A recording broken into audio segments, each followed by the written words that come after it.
Hello everyone, स्वागत है आप सभी का मेरे अपराइज इंग्लिश यूट्यूब चैनल पे। दोस्तों, आज मैं फिर से हाजिर हूँ एक नए इंटरेस्टिंग स्टोरी के साथ। इस स्टोरी को हमेशा की तरह वर्ड बाय वर्ड ट्रांसलेट करेंगे, इसके ग्रामर स्ट्रक्चर को डिटेल में कवर करेंगे, इसमें कुछ नए वर्ड मीनिंग्स भी दिए हुए हैं उसे भी जानेंगे। और दोस्तों, अगर आप इस चैनल पर पहली बार विजिट कर रहे हैं तो इस चैनल को प्लीज़ सब्सक्राइब कीजिए, लाइक कीजिए और अपने दोस्तों के साथ ज़रूर शेयर कीजिए। सो दोस्तों, आज के कहानी का टाइटल क्या कहता है? The sleepy shopkeeper. क्या मतलब हुआ? स्लीपी का मतलब होता है नींद या फिर सुस्त। यह एक एडजेक्टिव है। शॉपकीपर, शॉपकीपर का मतलब दुकानदार, यह एक नाउन है, इसे आप नोट कर सकते हैं। द स्लीपी शॉपकीपर क्या मतलब हुआ? नींद वाला दुकानदार। सो आज के कहानी का टाइटल है द स्लीपी शॉपकीपर। सो दोस्तों, मैं इसे पढ़ना शुरू कर रहा हूँ। आप सबसे रिक्वेस्ट है कि इसे ध्यान से सुने। तो चलिए। Mister Rondo had a shop which stocked a lot of things: key chains, paper weights, stationery, postage stamps and envelopes, souvenirs and tools, dried flowers and lamps, shirts and belts, toys and cushions, chips and chocolates। दोस्तों, इस sentence में had का प्रयोग हुआ है। अगर sentence में बात पोजेशन की हो तो पोजेशन का मतलब होता है कि किसी के पास कुछ हो या फिर किसी के पास कुछ था। पास्ट में, बीते हुए कल में कुछ था, उसके लिए हैड का प्रयोग करते हैं। यहाँ पर हैड का प्रयोग किया गया है। Mister Rondo had a shop. Mister रोंडो की एक दुकान थी। विच स्टॉक्ड, स्टॉक वर्ब का सेकंड फॉर्म स्टॉक्ड का प्रयोग किया गया है। स्टॉक्ड का मतलब सामग्री या फिर माल। Which stocked a lot of things, जिसमें बहुत सारी चीज़ें रखी हुई थी, जैसे कि की चेन्स, चाबी की chain, paper weights, stationery, postage stamps, डाक टिकटें एंड इन्वेलप्स, लिफाफे, सुवीनियर्स, सुवीनियर्स का मतलब होता है स्मृति चिन्ह या यादगार चिन्ह, एंड टूल्स, टूल्स उपकरण, ड्राइड फ्लावर्स, सूखे फूल, and lamps, shirts and belts, toys and cushions, cushions का मतलब तकिया, टॉयज खिलौने, चिप्स एंड चॉकलेट्स। आगे देखेंगे। There was a stool behind the counter on which mister Rondo sat. Sit verb का सेकंड फॉर्म सैट का प्रयोग किया गया है। सैट का मतलब बैठना। ये दोस्तों, यहाँ पर देयर का प्रयोग किया गया है। देयर यहाँ पर इंट्रोडक्टरी देयर है। इस देयर का मतलब अपना मीनिंग कुछ होता नहीं है। यह सेंटेंस को इंट्रोड्यूस करने के लिए देयर का यहाँ सबसे पहले सेंटेंस में आगे लगाते हैं। There was a stool behind the counter, counter के पीछे एक स्टूल था। ऑन विच, जिस पर मिस्टर रोंडो बैठता था। Mister रोंडो never fell off the stool. Fell off, fell off का मतलब होता है अलग होना या फिर गिरना। नेवर, नेवर का मतलब कभी नहीं। नेवर एक एडवर्ब है, इसे आप नोट कर सकते हैं। Mister रोंडो never fell off the stool. Mister रोंडो कभी स्टूल से नहीं गिरा। That was a wonder, because wonder का मतलब होता है आश्चर्य। यह एक आश्चर्य की बात थी क्योंकि whenever anyone came into the shop, come verb का सेकंड फॉर्म केम का प्रयोग किया गया है। ठीक है, पास्ट इंडेफिनिट टेंस का वाक्य है। whenever anyone came into the shop, जब कभी भी कोई दुकान में आता था। He was found to be sleeping on the stool। दोस्तों, यहाँ पर वॉच के साथ वर्ब का थर्ड फॉर्म का प्रयोग किया गया है। यह एक पैसिव का सेंटेंस है। He was found to be sleeping on the stool। वह स्टूल पर सोया हुआ पाया जाता था। The door had a chime hung on it। Chyme का मतलब होता है किसी प्रकार का बेल या फिर ring. The door had a chyme hung on it. दरवाजे पर एक घंटी लटकी हुई थी। सो इसीलिए if any one opened the door the chyme would ring. दोस्तों यह जो वाक्य यहाँ पर दिया गया है इफ़ वाला, यह कंडीशनल का वाक्य है, कंडीशनल टाइप 2। अगर आपने पढ़ा होगा तो इसमें टाइप 2 का यह सेंटेंस है जो कि फर्स्ट क्लॉज में सिंपल पास्ट टेंस का प्रयोग होता है और सेकंड क्लॉज में वुड के साथ वर्ब का फर्स्ट फॉर्म का प्रयोग होता है। If any one open the door the chyme would ring. इसीलिए अगर कोई दरवाज़ा खोलता तो घंटी बजती। हाउएवर, हालांकि it never disturbed mister Rondo और वोक हिम। नेवर का मतलब होता है कभी नहीं, डिस्टर्ब्ड का मतलब होता है परेशान। इट नेवर डिस्टर्ब्ड मिस्टर रोंडो, उसने मिस्टर रोंडो को कभी परेशान नहीं किया और उन्हें जगाया नहीं। A customer could walk in and pick anything up and he would never know. Modal verb could का यहाँ पर प्रयोग किया गया है। कुड के साथ हमेशा वर्ब का फर्स्ट फॉर्म का प्रयोग होता है। अ कस्टमर कुड वॉक इन, कोई ग्राहक अंदर जा सकता था। एंड पिक एनीथिंग अप, और कुछ भी ले सकता था। And he would never no, और उसे कभी नहीं पता चलता था। वन डे, एक दिन, a sweet old lady walked in and saw mister Rondo fast asleep on his stool. Fast asleep का मतलब होता है गहरी नींद में। एक दिन a sweet old lady walked in, एक प्यारी बुढ़ी औरत अंदर आई। And saw mister Rondo fast asleep on his stool, और उसने मिस्टर रोंडो को अपने स्टूल पर गहरी नींद में सोते हुए देखा। She needed a cushion and a lamp. Need verb का सेकंड फॉर्म नीडेड का प्रयोग किया गया है। यह एक पास्ट इनडेफिनिट टेंस का वाक्य है। She needed a cushion and a lamp. उसे एक तकिया और एक लैंप की जरूरत थी। But could not ask him the price because he wouldn't wake up.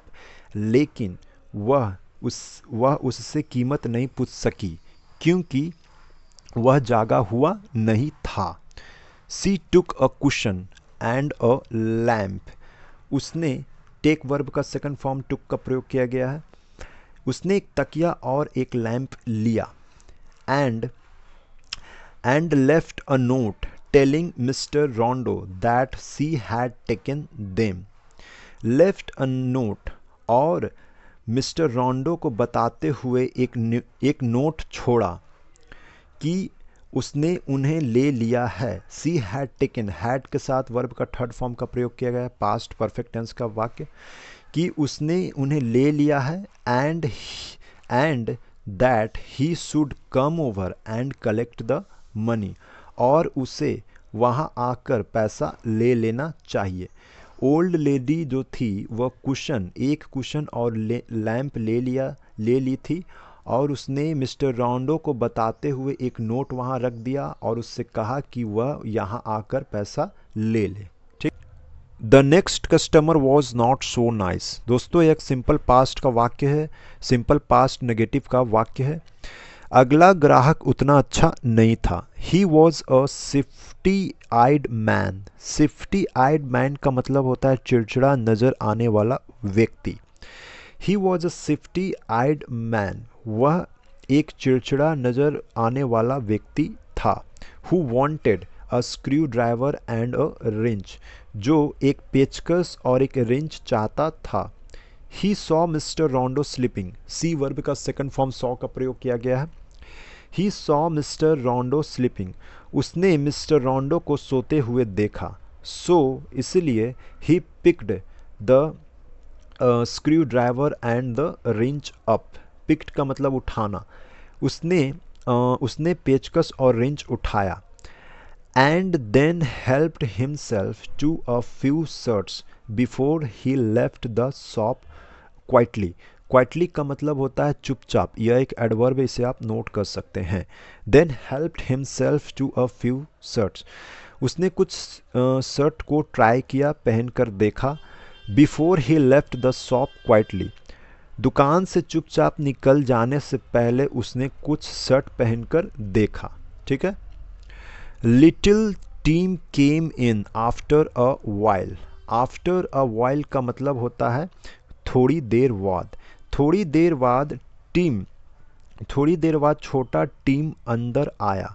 His mother had sent him to get a few postage stamps. Had के साथ वर्ब का थर्ड फॉर्म का प्रयोग किया गया है, पास्ट परफेक्ट टेंस का वाक्य है। His mother had sent him to get a few postage stamps. उसकी माँ ने उसे कुछ डाक टिकटें लाने के लिए भेजा था। He was delighted. डिलाइटेड का मतलब होता है खुशी, आनंदित या प्रसन्न। He was dilated when he saw mister Rondo sleeping. वह जब उसने मिस्टर रोंडो को सोते हुए देखा तो उसे बहुत खुशी हुई। ठीक है। He first took the postage stamps and put the coins for them on the counter in front of mister Rondo. Take verb का सेकंड फॉर्म टुक का प्रयोग किया गया है। उसने सबसे पहले डाक टिकटें ली, and put the coins for them, और उसके लिए सिक्के, on the counter in front of mister Rondo, और उसके लिए सिक्के मिस्टर रोंडो के सामने काउंटर पर रख दिए। Then he stuffed a few chocolates into his pockets and went out quickly. Quickly एक एडवर्ब है। स्टफ्ड का मतलब होता है भरना या भर देना। Then he stuffed a few chocolates into his pockets and went out quickly, और फिर उसने कुछ चॉकलेट अपनी जेब में भर ली और तेजी से बाहर चला गया। इन द आफ्टरनून, दोपहर में, Mrs Rondo suddenly walked in to rest in the shop for a while. For a while का मतलब होता है थोड़ी देर के लिए। सडनली का मतलब अचानक, यह एक एडवर्ब है, इसे भी आप नोट कर सकते हैं। Mrs Rondo suddenly walked in to rest in the shop for a while. श्रीमती रोंडो थोड़ी देर के लिए दुकान में आराम करने के लिए अचानक चली गई। सी वोक मिस्टर रोंडो, उसने मिस्टर रोंडो को जगाया। And sent him off to fetch the laundry. Laundry का मतलब होता है कपड़ा धोने का स्थान। फेच का मतलब होता है जाकर लाना। And sent him off to fetch the laundry, और उसे कपड़े लाने के लिए भेज दिया। देन फिर she went around the shop. Go verb का सेकंड फॉर्म वेंट का प्रयोग किया गया है। ठीक है, पास्ट इंडेफिनिट टेंस का वाक्य है। फिर वह दुकान के चारों ओर घूमी। She found the old lady's notes and the coins left by little Tim. Find verb का सेकंड फॉर्म फाउंड का प्रयोग किया गया। सी फाउंड, उसे बुढ़िया का नोट और छोटे टीम द्वारा छोड़े गए सिक्के मिले। But when she looked at the rest of the stock, लेकिन जब उसने बाकी स्टॉक देखा, she found some of the tools and shirts and chocolates missing. She found, तो उसे कुछ उपकरण और शर्ट और चॉकलेट गायब मिले। मिसिंग का मतलब गायब मिले। By the time mister Rondo returned, जब तक मिस्टर रोंडो वापस आए, his wife flew into a fury. Fury का मतलब होता है क्रोध। By the time mister Rondo returned, जब तक मिस्टर रोंडो वापस आए, उनकी पत्नी गुस्से में आ गई। Mister Rondo, she announced, hands on her sides. Hands on her sides का मतलब होता है हाथों पर हाथ रखकर। मिस्टर रोंडो, उसने हाथों पर हाथ रखकर घोषणा की। अनाउंस्ड का मतलब होता है घोषणा करना या फिर डिक्लेयर करना। You are the silliest shopkeeper in town. Silliest यह एक सुपरलेटिव डिग्री है। सिली का सुपरलेटिव डिग्री सिलिएस्ट होता है। सिलिएस्ट का मतलब सबसे मूर्ख। You are the silliest shopkeeper in town, तुम शहर के सबसे मूर्ख दुकानदार हो। People rob you and you just sleep. लोग तुम्हें लूटते हैं और तुम बस सोते रहते हो। If I catch you sleeping ever again I shall pour a bucket of water over you और put pins on your stool. क्या मतलब हुआ? If I catch you sleeping ever again, अगर मैंने तुम्हें फिर कभी सोते हुए पकड़ा, आई शैल पोर, पोर का मतलब होता है उल्हेड़ना या मतलब हो गया कि किसी चीज़ को उल्हेड़ देना, ठीक है। I shall pour a bucket of water, a bucket of water का मतलब एक बाल्टी पानी। अगर मैंने तुम्हें फिर सोते हुए पकड़ा तो मैं तुम्हारे ऊपर एक बाल्टी पानी डाल दूंगी और put pins on your stool, और तुम्हारे स्टूल पर पिन लगा दूंगी। Mister रोंडो was so terrified of his wife. Terrified का मतलब होता है भयभीत। मिस्टर रोंडो अपनी पत्नी से इतना भयभीत था that he never fail asleep again. Fall verb का सेकंड फॉर्म फेल का प्रयोग किया गया है। That he never fail asleep again. Mister रोंडो अपनी पत्नी से इतना भयभीत था कि वह फिर कभी नहीं सोया। ठीक है। सो दोस्तों, यह कहानी यहीं पर समाप्त होती है। मैं आशा करता हूँ कि यह स्टोरी आप सबको बहुत अच्छी लगी होगी। अगर यह वीडियो आपको पसंद आई हो तो प्लीज़ चैनल को सब्सक्राइब कीजिए, लाइक कीजिए और अपने दोस्तों के साथ ज़रूर शेयर कीजिए। सो तब तक के लिए धन्यवाद। मैं फिर एक बार वापस आऊँगा एक नए स्टोरी के साथ। Thank you very much.